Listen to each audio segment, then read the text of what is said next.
三更有梦书当枕，千里怀人月在风。大家好，这里是深夜读书，每晚陪伴你。在知乎上看到这样一句话，人之所以受伤，与别人没有半毛钱关系，不要责怪任何人，要怪就怪自己。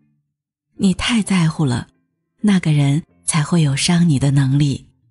这个世界就是这样，你越是在乎什么，什么便越是伤害你；你越是紧张什么，什么便越是烦扰你。一切都是因为你的心，心是什么样，世界便是什么样。一件简单的事情，想来想去，就有了几十上百个结果，然后自己不知道如何选择，越活越迷茫。一件小事，你总是想着去报复别人，就和别人结怨了，然后自己都不知道如何收场了，反而时时刻刻要提防别人打击报复。什么都不想的人，不是愚蠢，其实是聪明人。一个人得什么都别得病，尤其是心病，烦恼是心病的根源。每个人都有头脑，聪明人的头脑用来思考人生，破解难题。愚蠢的人用头脑来想烂人烂事，来胡思乱想。有一种伤害叫想多了，从此每天活得很闹心，还把烦恼带进了家庭，带到了工作之中。烦恼就像一根绳索，困住了手脚，囚禁了心灵。今天易安将和大家分享的是，有一种累叫胡思乱想。有一种伤害叫想太多。一件小事，你若是想多了，小事便会变成大事，最后徒增压力。一件好事，你若是想多了，好事便会成为坏事，最后徒增烦恼。压力和烦恼本来都不存在，其实何尝不是你自己强加给自己呢？俗话说，耳听为虚，眼见为实。但是有的人把道听途说的事情当成真理，深信不疑。有的人把听到的话很快就传播出去，就像一个高音喇叭，恨不得全天下都知道自己的想法。盲目听从别人，不仅自己的心灵被蒙蔽了，还会伤害到身边的人。我的表妹丽丽在一次同学聚会的时候，听同学春春说，丽丽，你的丈夫以前和隔壁班的刘花很好，两个人都差点就结婚了，现在他们还常常有联系。说者无心，听者有意。丽丽回家后审问丈夫，你是不是和刘花一直有联系？你拿出手机给我看看。丈夫无奈地拿出手机，你看吧，我已经很多年都没有联系刘花了，她也嫁人了，嫁给谁我也不知道。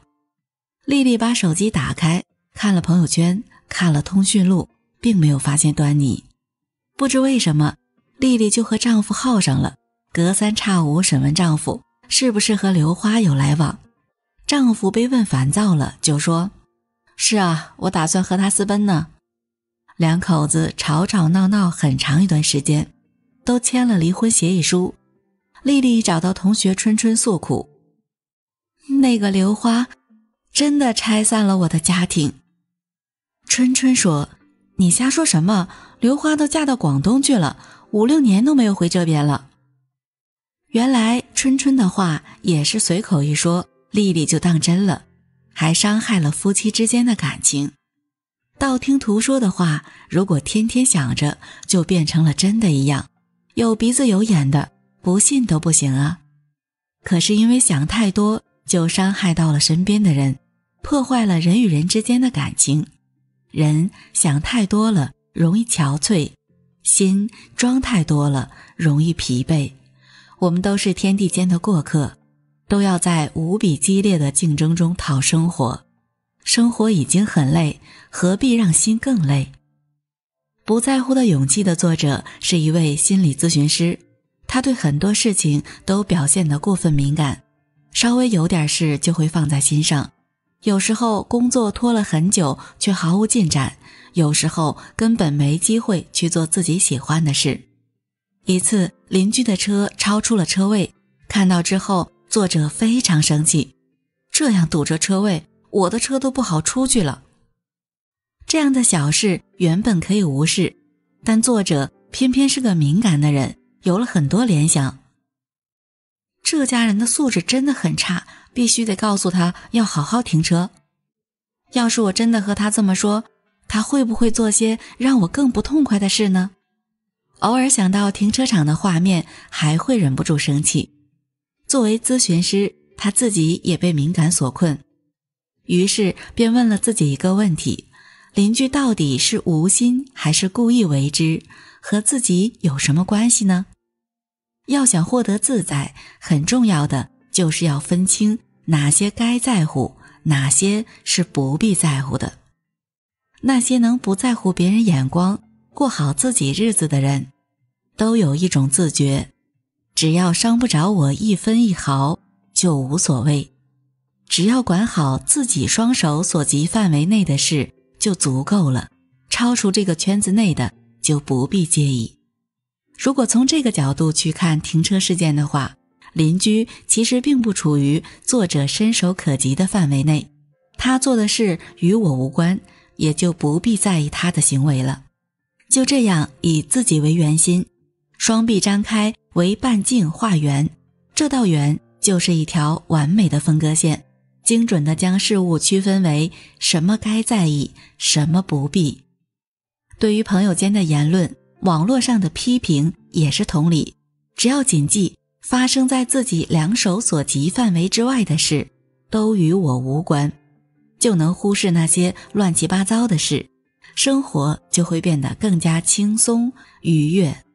做人，你若是对什么都期望太高，难免会失望。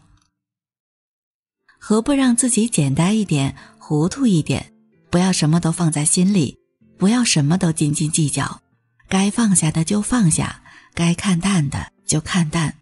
对于那些一时半会儿解决不了的困扰，要学会放下，一切交给时间。也许你眼前认为的麻烦事，过后也就不值一提。人生不可能尽善尽美，不可能尽如人意，不要总是胡思乱想，想多了不但对事情无益，反而徒增烦恼，最后只会伤害自己。要有车到山前必有路的心态。你迷茫过吗？相信每个看到这个问题的人都会给出确定的答案。成长之路，每个人都会经历一段晦涩的时光，也许是此刻明白自己无论如何努力都有看不到的结果，也许是知道自己无论如何选择都有无法达到的心满意足。可人生不就是这样，谁不是在迷茫中前进，在失败中前行？清华大学曾办过一个讲座，主持人在现场提问，有多少人觉得未来迷茫，找不到人生的方向？结果现场超过3/4的同学都举起了手。人生有所迷茫，其实太过正常，因为我们生命中的大多数时间都在迷茫中度过，只有短短几个瞬间用来成长，所以不必纠结迷茫，它是人生的常态，也只是生命的一种状态。苹果创始人乔布斯年轻时也曾经历过一段迷茫时刻，在他最不知该如何生活时，朋友说，不如你学习学习书法吧。乔布斯听到十分疑惑，自己明明是个美国人，要学的也是英语，学习书法有什么用呢？但他并未反驳，反而听从了朋友的建议。果然，事实和乔布斯想的一样，自己花费大量时间学习的书法，在往后的10年间并未真正派上过用场，只有在给心爱的女孩写情书时能够彰显一下自己的魅力。直到最后，乔布斯在一次演讲时回忆说，10年后，当我在设计第一台麦辛托神电脑时，才真正感受到它的作用。我把当时学到的东西全都设计进了电脑，那是第一台使用漂亮印刷字体的电脑。能够打败黑暗的从不是眼前的办法，而是缓缓流逝的时间。不必太过介意迷茫，与其想太多，不如走好眼前的道路。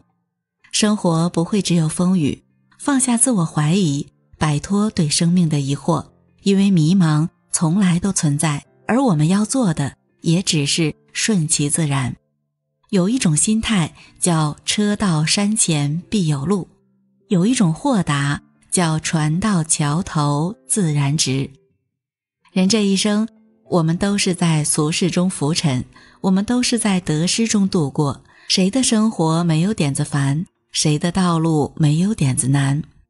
该来的不是你躲避就不会来，该走的不是你纠缠就不会走。不要想太多，人生竭尽全力就够了。琢磨不透的事就往后推一推，想不通的事就暂且不要想。兵来将挡，水来土掩。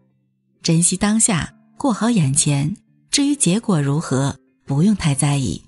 人这一辈子，漫漫人生路，活的是过程，唯有认认真真的走好每步路，开开心心的活好每一天，才算不辜负人生，不辜负自己。心烦了休息一会儿，心累了放松一下，心情不好就做一些开心的事。人这一生，金钱到老就是纸，房子到老就是砖，什么都可以不要，开心不能缺席；什么都可以放下，快乐不能放弃。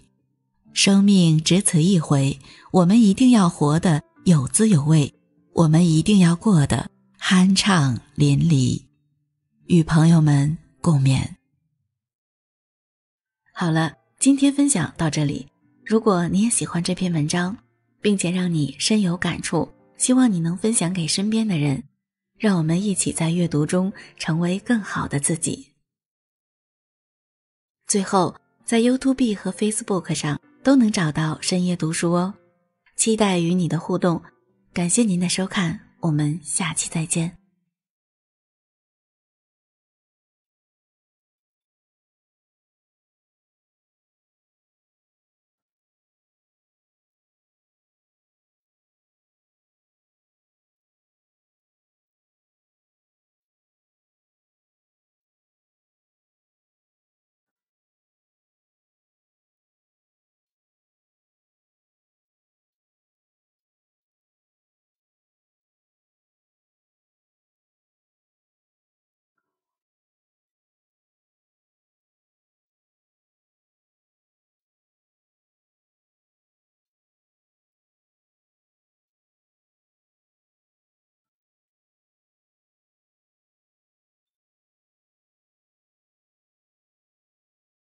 竹子，每次生气的时候，我都会想起那幅莫生气字画。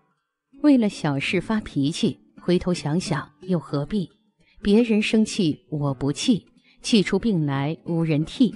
我若气死谁如意？况且伤神又费力。生气是最无用的表现，不但浪费时间，还损耗元气。余生放过自己，放过他人，让一切随风，让往事淡然。生气是在伤害自己听过一句话，生气是拿别人的错误惩罚自己。从前有位禅师，他种了一盆兰花，禅师出去办事情，于是把这兰花交给徒弟照顾，并嘱咐他要悉心养护。在禅师回来那一天，徒弟不小心把兰花摔到地上，花朵全掉了。徒弟胆战心惊，很害怕禅师会骂他。结果禅师没有生气，也没有责罚，只是淡淡地说了一句：我养兰花不是为了让自己生气的。人活着总会遇到烦心事，生气的人用情绪折磨自己，憨淡的人依旧满心欢喜。看过一组数据，一个人生气10分钟所耗费的精力，相当于进行了一次3000米长跑，极其消耗元气。当一个人处于愤怒中，会分泌出许多毒性的物质，这些毒素甚至可以毒死一只小白鼠。《黄帝内经》中说，百病皆生于气，怒伤肝。有的人会常因为小事而生气，看起来中气十足，实际上是提前消耗了自己的能量。很多慢性病都是在一次次生气中而累积出来。最高级的养生从少生气开始。生气会慢慢变丑。胡适曾说，世间最可厌恶的事，莫如一张生气的脸。你的脸上藏着你的情绪，别人可以通过你的面相感知你的情绪起伏。怒火在破坏你健康的同时，还会夺走你的青春容颜。没有人会喜欢你发怒的样子。下次你在发怒的时候，及时去照下镜子，看看自己的容颜是否能在生气时依然美丽。你的脸就是你情绪的体现，再高的颜值都会被生气给耗尽。有的人把生活过成一首诗，在自己的小日子里唱着跳着，像个欢乐的百灵鸟。这种人大多情绪稳定，温柔如水，脸上时常挂着令人陶醉的微笑，让看见他的人也跟着心情变好。而有的人性格暴躁，心胸狭隘，双眉紧蹙，看上去就是一脸的凶相，让人不敢靠近。之前有一位女明星以清纯美貌而出名，但是脾气却出奇的差。她拍戏时动不动就发火罢演，在综艺节目里遇到不合心意的事，就指着工作人员破口大骂。久而久之，观众都发现她的容貌变了，不再像以前那么灵动，更多的是苍老疲惫。后来这位女明星也意识到这个问题，开始去整容，但是却越整越丑。曾经还看过这么一个小故事，威廉先生每天都很少微笑，对外人对太太都是如此。他有机会参加一个培训班，老师布置了一个作业，以微笑的经验为主题发表一段演讲。为了完成作业，他开始对太太微笑，对地铁检票员微笑，对电梯管理员微笑。跟他一同办公的同事跟他讲，我一直以为您是个枯燥乏味的人，直到最近我才发现您的改变。当您微笑时，您的脸上充满了幽默和活力。毫无疑问，威廉的演讲非常成功，大家不仅夸他演讲精彩，还夸他越来越帅了。你的笑容就是你效果最好的化妆品，你的笑容还能感染身边的人。五官是天生的，但气质都会随着一个人的心境而改变。凶神恶煞是丑人的嘴脸，和颜悦色是永恒的魅力。我们常说相由心生，一个人的脾气决定了他的容貌。国外曾做过一项研究，对5000名脸上长斑的女性进行跟踪调查。调查显示，当她们情绪差时，任何药物对色斑的治疗都不明显，但减少生气次数，色斑就会慢慢消退。最损害容颜的行为是生气，最值钱的保养品是笑容。人生短暂，少生气就能省下进美容院的钱。生气不如争气。希腊哲学家皮克蒂特斯说，计算一下你有多少天不曾生气。在从前，我每天生气，有时每隔1天生气一次，后来每隔3、4天生气一次。如果你一连30天没有生气，就应该向上帝献祭，表示感谢。减少生气的次数，便是修养的结果。曾国藩是一代名臣，常常告诫自己要少怒多忍。有一年，他带着手下到长沙练兵，当时长沙官兵都看不起曾国藩，处处排挤他。更过分的是，长沙官兵故意发难，挑起矛盾，跟曾国藩的兵开打了，不仅围攻曾公馆，还差点伤了曾国藩。长沙巡抚没有为曾国藩主持公道，还说他是咎由自取。曾国藩没有生气，忍下一肚子气，带兵离开长沙，回到老家衡阳。在衡阳，他下决心苦练，用5个月训出作战能力极强的湘军。与其生气，不如争气。有句话叫做，你无法改变天气，却可以改变心情；你无法控制别人，却可以掌握自己。把生气的时间用来修炼自己，当你的能力远远超过他人，也就没有什么事值得你动怒了。沉住气，成大器。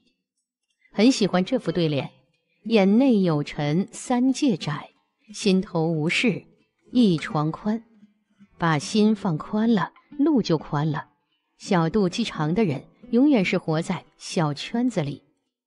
生气是世界上最不划算的买卖。与亲人生气会伤害感情，与恶人生气会招来祸端，与外人生气会消耗精力。《素问阴阳应象大论》中说道：怒伤肝，喜伤心，忧伤肺，思伤脾，恐伤肾。由前人的总结来看，情绪波动过大对身体的伤害是渗透五脏六腑，惠及全身的。可以说，生气是这世上最不划算的事情。人生最高级的活法就是少生气。生气严重影响健康。以前看过一则报道，大概意思是，人生气的时候，心脏血流比平时增加1倍，肝脏呢会比平时增大1圈，全身的免疫系统都会罢工。想一想，这是一件很可怕的事情。你一生气，全身的细胞都变得战战兢兢的。生气的时候还会使胃肠蠕动变得特别缓慢，特别影响食欲。常常生气的人都会说这么一句话：气都气饱了，还吃什么饭呢？看吧，连饭都不想吃了，能不伤身体吗？人这一辈子活的是什么？其实就是一种心态，一个好的心情。有了好的心情，能好好吃饭，才可能有好的身体，才能更好地享受人生。曾经网上有人因为辅导孩子写作业而生气到住院的段子，直到看到有这类的报道后才相信了。湖南长沙的蒋先生就是因为孩子写作业的事情，连续几天大发雷霆。当他感到胸痛去医院检查时，蒋先生被诊断为急性心肌梗死，随即住院治疗。医生表示，蒋先生的发病跟发怒的情绪有着必然的联系，有时候怒火上来了，压也压不住，可是为了健康，不压也不行啊。生气不仅伤了身体，还在跟亲人的争吵中伤了亲情。真正的智者在与人发生争吵或是受到委屈时，会自己先安静一会儿，告诉自己生气不值得，不吵不闹，让自己做一个心胸宽大的人，不争不怒，让自己做一个安心知足的人。学会不生气，既是对他人宽容，也是对自己负责。学会合理疏导情绪。《红楼梦》里的林黛玉不就是个爱生闷气的人吗？别人问她，她不说，不排解郁闷，久而久之身体垮了。其实人非圣贤，很难一点气都不生，最重要的是要学会排解。以前喜欢看港剧，经常有角色生气就去吃美食，只要不是暴饮暴食，也不失为一种好办法。常言道，急则有失，怒则无智。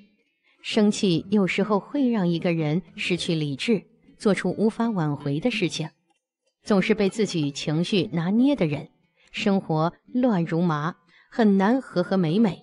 学会控制情绪，学会疏导情绪，是一个人需要花一生来进行的修行。不生气就是一个人最高级的活法。来日方长，做个释然豁达的人，静待花开，静享清福。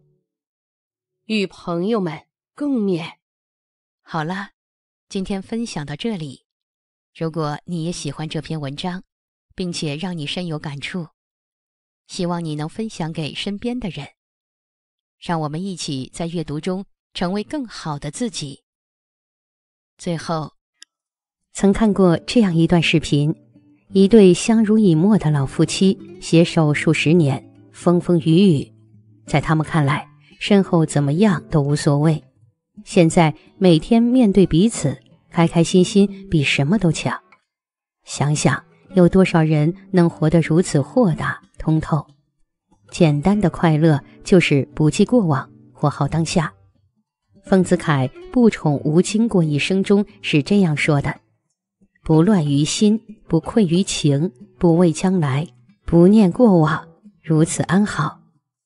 别让自己的内心感到迷茫，别被事情所牵绊，要学会独立思考。别对未来的人生和生活感到畏惧，要充满信心。人生就要向前看，如此才能一切安好，顺心舒适。既然上了生活的贼船，不如做个快乐的海盗，把握今天，做好当下，无怨无悔。活在当下，珍惜现在拥有的。有这样一个故事，农夫临死前请来一位哲人：我一生劳生草草，身心两疲，还是一无所获，一贫如洗。我这一生岂不是途途虚度？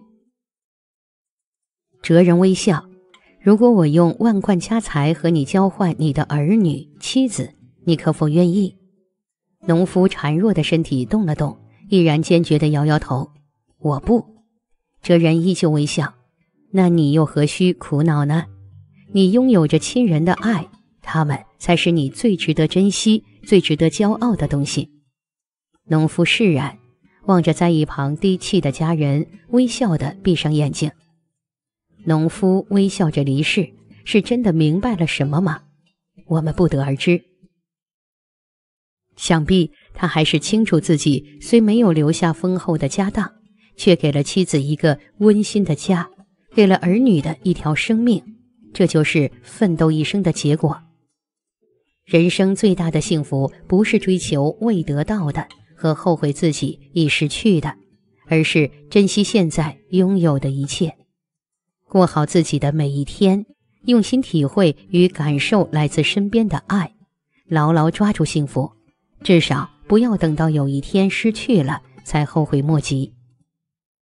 库里西波斯曾说，过去与未来并不是存在的东西，而是存在过和可能存在的东西，唯一存在的就是现在。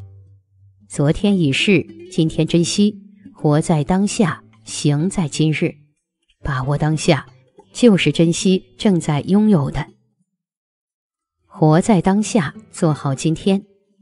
曾看过一个故事，老和尚叫小和尚将院子打扫干净。小和尚在扫地的同时，为了寻求快速，就使劲摇着大树，以为这样可以好几天不用打扫。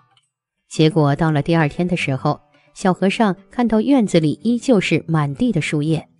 老和尚走了过来，对他说：傻孩子，无论你今天怎么用力，明天的落叶还是会飘下来。很多事情都是无法提前的，你能做的就是把今天的事做好。不要预知明天的烦恼，认真过好今天比什么都重要呀。活在当下，做好本职，不虚度年华，才是最正确的人生态度。家庙说过，把一切都献给现在，是对未来的真正慷慨。认认真真的做好眼下每一件事情，踏踏实实努力，才能在未来的生活和选择中游刃有余，不至于在将来的某一天发出时光虚度的唏嘘。一切的一切都在于做好眼前事，做好今天，做好当下。昨日不究，来日不忘，今日过好。